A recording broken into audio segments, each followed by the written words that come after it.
Une république victorieuse et fragilisée, 1919-1939. La France sort de la Première Guerre mondiale victorieuse. La Grande Guerre, comme on l'appelle en 1919, a profondément marqué les Français. Pendant toute la durée de la guerre, les partis politiques ont formé une union sacrée. En 1919, le jeu politique reprend ses droits. Georges Clemenceau, président du Conseil, a été l'un des principaux artisans de la victoire. Il préside la conférence de Paris où tous les alliés se retrouvent afin de discuter de la paix. Le traité de Versailles est signé en 1919 avec l'Allemagne. La République a su résister à la guerre, elle sort victorieuse et semble renforcée. Et pourtant, la guerre et le retour à la paix ont en fait fragilisé la République. Elle sort fragilisée donc par la guerre. 1,2 million de morts, des blessés, des veuves, des orphelins et d'importantes destructions dans le nord de son territoire. Mais la révolution russe va avoir d'autres conséquences également sur la République. Lénine crée la Troisième Internationale et demande à tous les partis socialistes d'y adhérer. Or, en adhérant, les partis socialistes acceptent de prendre leurs votes directement de Moscou. En 1920, les socialistes se divisent en deux au congrès de Tours. Les communistes, ou bolcheviks comme on les appelle, font extrêmement peur à une grande majorité de Français.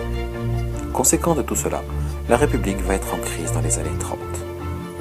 Comme presque tous les pays du monde, la France est touchée par la crise des années 30. Elle connaît le chômage et la misère. Elle est également touchée par une crise politique. 30 gouvernements en 17 ans. Un fort sentiment anti-parlementaire se développe en France. Ce sentiment est exacerbé par les scandales politico-financiers comme l'affaire Stavisky en 1934.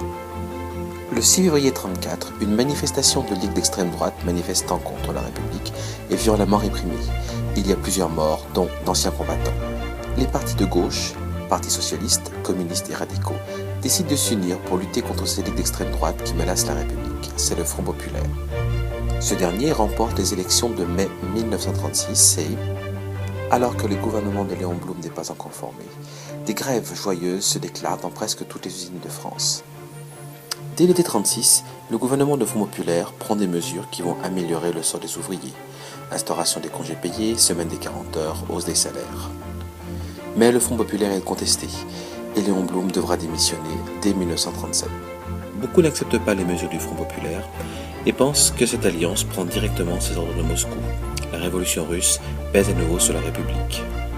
Le Front populaire va cependant commencer à préparer la France à la montée des périls. En 1939, la France entre dans la Seconde Guerre mondiale.